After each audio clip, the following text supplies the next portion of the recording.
The late, great Bernie Mac once said in an interview that he was too old to cultivate new friends. And I love Bernie, but I would like to disagree with him. I don't think you can ever be too old to cultivate new friends. I took myself on a date over the weekend and went to my favorite restaurant. I ended up sitting at the bar between two lovely ladies. One of them was with someone and the other one was on her own, so I ended up speaking with her.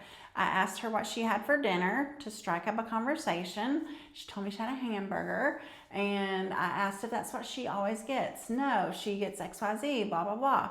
And she asked me what I normally get, and I told her. So we just started talking from there. She was waiting to pay her bill, but we had a 15-minute conversation because they were busy.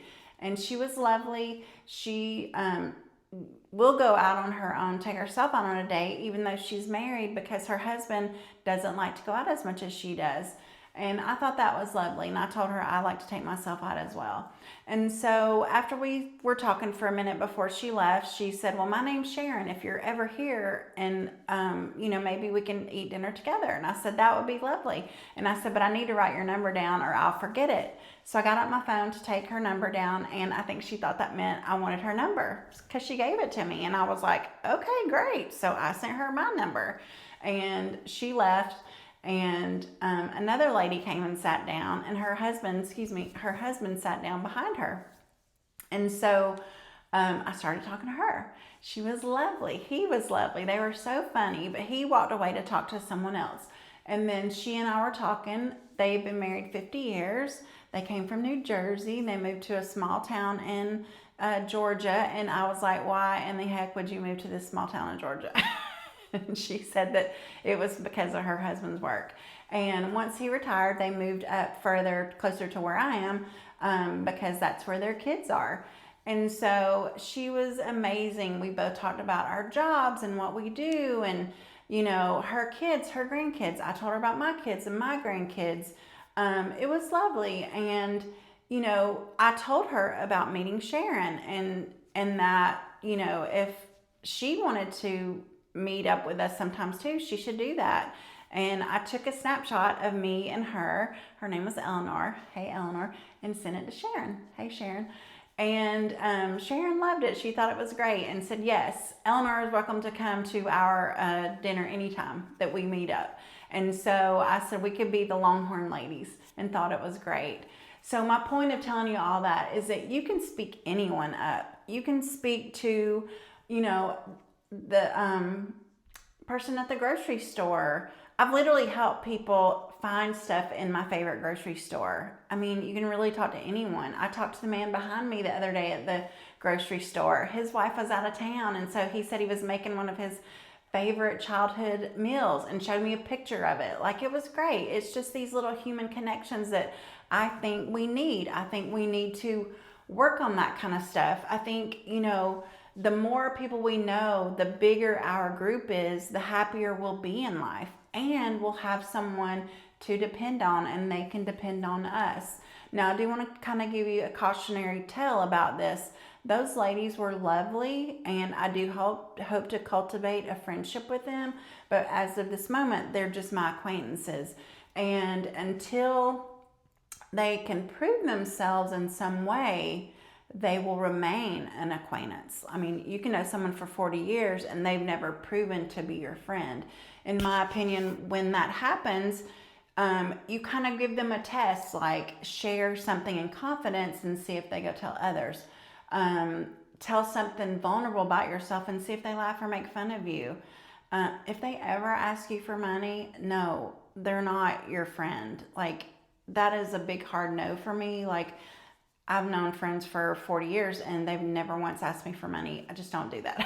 So that's just a little cautionary tale there. But, one other thing that reminded me of cultivating friendships as we are older, as we're growing older, is that me and my sister-in-law and my niece had gone to California. My sister-in-law runs marathons, and I would go travel with her and my niece. And so we're in a coffee shop waiting on our coffee to be made. And I look over, and there was this very handsome 80-ish year old man. And he looked so sad and lonely. And I just thought, I wonder why he's so sad. So I started talking to him. You should have seen his eyes light up. He was so excited. And you could tell he just had been lonely. He just wanted that human connection. His wife had recently passed away. He was lonely. He was so glad that we talked to him. And we were so glad to talk to him. I'll never forget how he looks. Just think of a really cute Paul Newman. He was really handsome.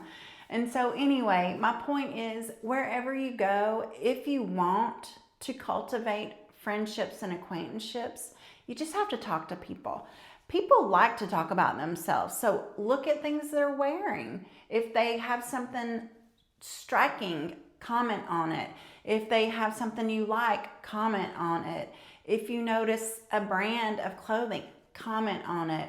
My point is, you can find many ways to strike up a conversation with someone if you just pay a little extra attention. I also think, one thing about our age group, we have friends that have already passed, family that have already passed. Our circle will get smaller if we don't expand it on our own. My poor brother passed away 2 years ago, and that's a whole other story on its own. He had epilepsy, but ironically didn't die from that. I'll explain that in another video.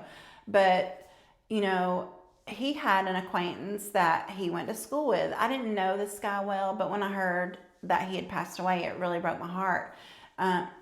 In my brother's same graduating class, this guy had passed away. He was a police officer, worked for 30 some years, was retiring soon, but never retired. He, bless his heart, he got pancreatic cancer and died.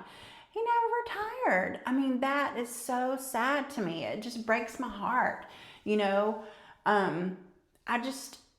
I feel that you can make friends. I feel like we can be friends with people.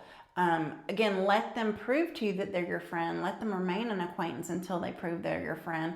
But even having a lot or several more acquaintances is better than having so few. Not trying to cultivate it or improve on it so that your circle is bigger for when you need them and for when they need you. There are groups you can join. Ask your neighbor to dinner. There are many ways. I just think you have to work on making the initial step. A lot of times people don't want to be the first to talk to someone. They want to be approached.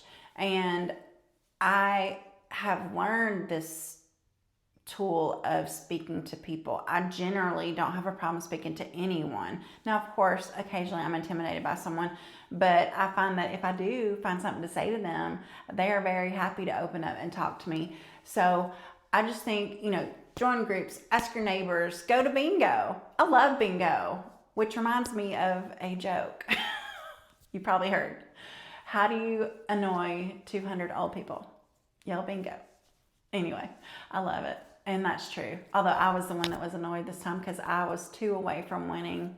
Whatever, it happens. But anyway, I just wanted to take a second and tell you that it's never too late to cultivate new friends. Just get out there, speak to people, see how it goes. And anyway, that's my PSA for the day. I hope you're doing well. I hope you stay well. And if you'd like and subscribe, that would be great. But if you don't, no worries. I wish you the best in life. Take care.